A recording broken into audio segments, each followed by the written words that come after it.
Okay, so today we're going to go ahead and we're going to finish our great kombucha experiment. Here we have our SCOBY. It stands for Symbiotic Culture of Bacteria and Yeast. And here's our leftover kombucha that was in the bottom of the jar from making our SCOBY. In part one of this, you'll remember that we started making our SCOBY, back in January, and it's now towards the end of March. So it takes a long time, but you can see it's nice and thick. It's a very healthy SCOBY, and we made it at home, and it had its own bedroom, and we kept it in a dark closet. So now we're ready to make some kombucha tea. So the first thing we're going to do, so we're going to slide over here. You're going to need a great big glass jar, no plastic, because plastic there's flavors that get into your kombucha if you use plastic. So I went to Walmart. I got this great big gallon-sized jug. I think it was like $7. So very, very doable. And then here in a second, we're going to go ahead and make our tea. Okay, so the first thing you're going to need to remember is you have to use distilled water. You can't use tap water. You can use, a lot of people use spring water for natural spring water. That's fine. Just not tap water out of your faucet, because there's fluoride, there's all kinds of chemicals in there, and it actually is not good for your SCOBY. And your SCOBY, you want to keep that as healthy as possible, because honestly, it takes forever to make one. So anyway, so you're going to get a gallon of distilled water. Next, you're going to want 8 tea bags, and I like the green tea. I make sure I get 100% natural, organic. Walmart carries it, as you can tell. It's great value. It's not that expensive that way. If you like a stronger flavor, you can use the black regular teas, or you can use the green teas if you like a medium taste. If you want a lighter taste, go with your white teas. That's kind of the rule of thumb. I like green because it's kind of medium of the road. Next, you're going to want 1 cup of actual white sugar. I mean, you can use organic, but everybody that's into kombucha says this is one time it is okay to use processed white sugar, because this is not for you, folks. This is not for you. This is for your SCOBY and your kombucha to eat. So when your kombucha tea is finished, this won't be in it. This is its food, not yours. So go ahead, splurge, and get the regular processed white sugar. Don't use honey. Don't use agave. This is not a time to try and use the healthy stuff. You want the processed white sugar. If you have organic granuled sugar, by all means use it. That's fine. But don't use like honey or agave. Your SCOBY and your kombucha needs this to grow. So first thing we're going to do is you're going to go ahead and you're going to start boiling some water, your distilled water, and then after it gets boiling, you're going to open up your tea bags and you're going to steep them for 10 minutes. 10 minutes. Just throw them in there, and when they're done, of course you're going to turn the burner off, and just take them off the burner and let them set for 10 minutes. Your SCOBY and your kombucha are both very, very sensitive to heat. You will kill it if you try to put it in hot water or hot tea. So steep your tea bags for 10 minutes until that tea gets down to room touch temperature. Think of it as a baby. You don't want to stick a baby in hot water. Anyway, so as soon as I'm done with that, we'll come back and we'll see where we're going with this. And I guarantee you're going to love it. Okay, so we've let our tea steep. It's still very hot, as you can tell. I mean, you can see the steam coming off of it. So it's not ready to actually have the SCOBY put in yet, but what we are ready to do is I've got my jug mostly filled up with my distilled water. And I'm going to go ahead and just dump this in. And dump and dump and dump. And I'm not going to put my bags in. But now that cold water that was already in the jug, guess what? It's making it a nice room temperature for your SCOBY. And I have freshly washed hands in vinegar, not soap, okay? Because a lot of soap is antibacterial, and guess what? Not good for your SCOBY. So it's pretty lukewarm. See, and your SCOBY likes between 75 and 80 Fahrenheit. So we can go ahead and do this now, because I had so much cold water already in there. So what do? First thing we do is we put our sugar in and let that go in, and we're going to grab a spoon. And I apologize for the quality of this video. I will try to do a better one when I have somebody here to help me to do the filming. So you're just going to stir that up real good. And while I'm doing that, one thing I did want to mention, I'm notorious for forgetting like when I do something. So I put a label on my, it says kombucha and the date that I make it.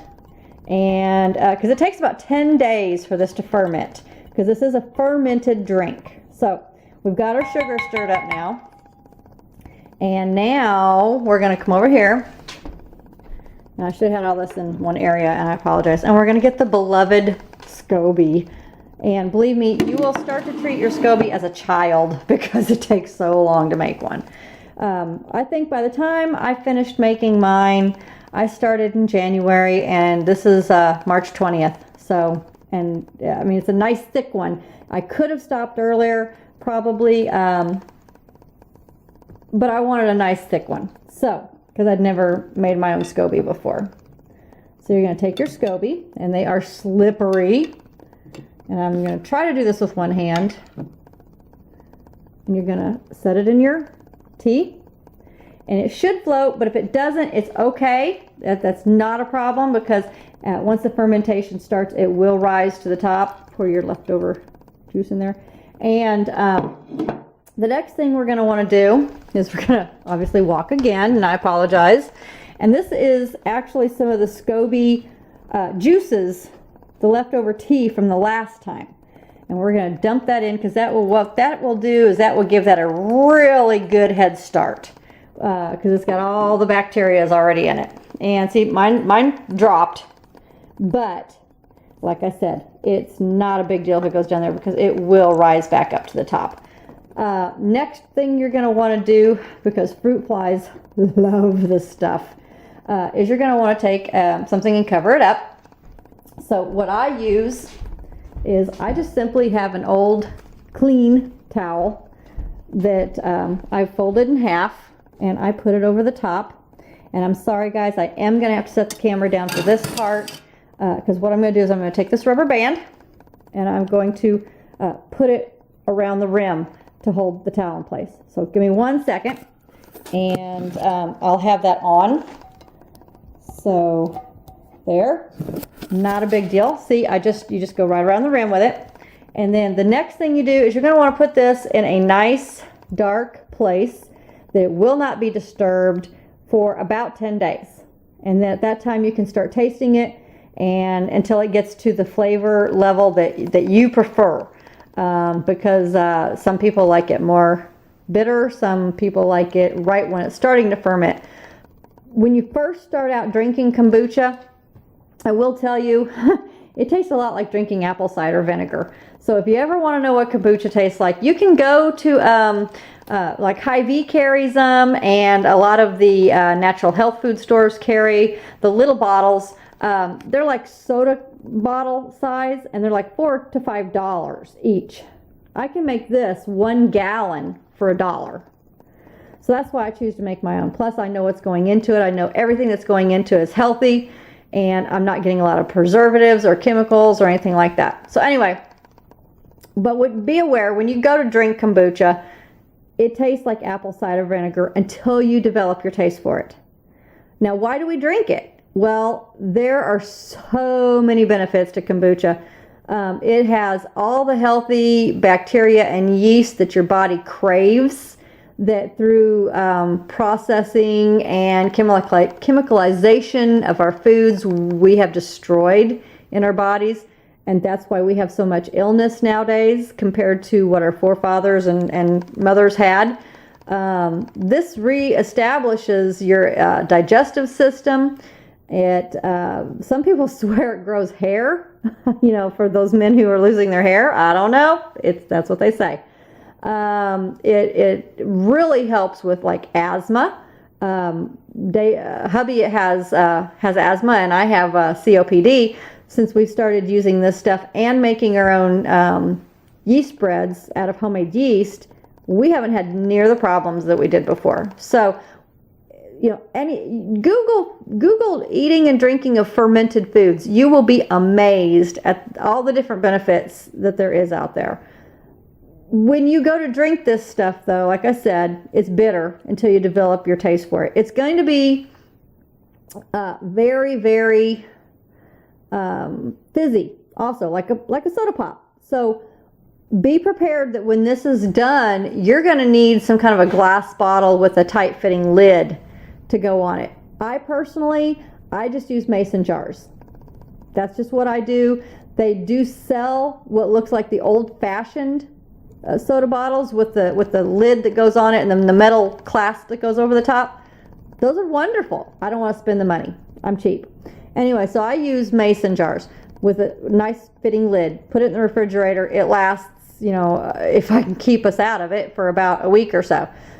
But until you develop your flavor desire for it, cut it with fruit juice. I take mine and I put it with orange juice or apple juice. And as long as you're drinking about 8 ounces of it a day, you're getting all those benefits. So it doesn't have to be straight. Now, once you do start getting to where you really enjoy the flavor of it, then pour it over ice and drink it instead of soda pop. A lot of people say you can cook with it, but I don't agree with that. That's me personally. I do not agree with that, simply because it's a live bacteria and yeast. So if you're using it wherever it calls for vinegar in any kind of a cooked product, you're going to kill it because it can't handle heat. Now, if you're using it in something that's not going to be cooked, go for it. It'll work. But if you're using it in place of vinegar in any kind of a recipe that's going to be cooked, you're not going to get the benefits. You'll get the flavor, but you won't get the benefits of the kombucha. So anyway, I hope this helps. Probably about another 10 days, I'll go ahead and I'll do another video and put it on my blog so that you guys can see what it looks like when I bottle it. Because I do some different things. I take pieces of fruit, I put it in my mason jar, I pour this over it, and I add 100% fruit juice to it to cut down on that bitterness because I'm still trying to get David used to it. So let me know if you have any questions. I'll be more than happy to try to help, and I really hope you guys give kombucha a try. It's awesome. Thanks. Talk to you guys later. Bye.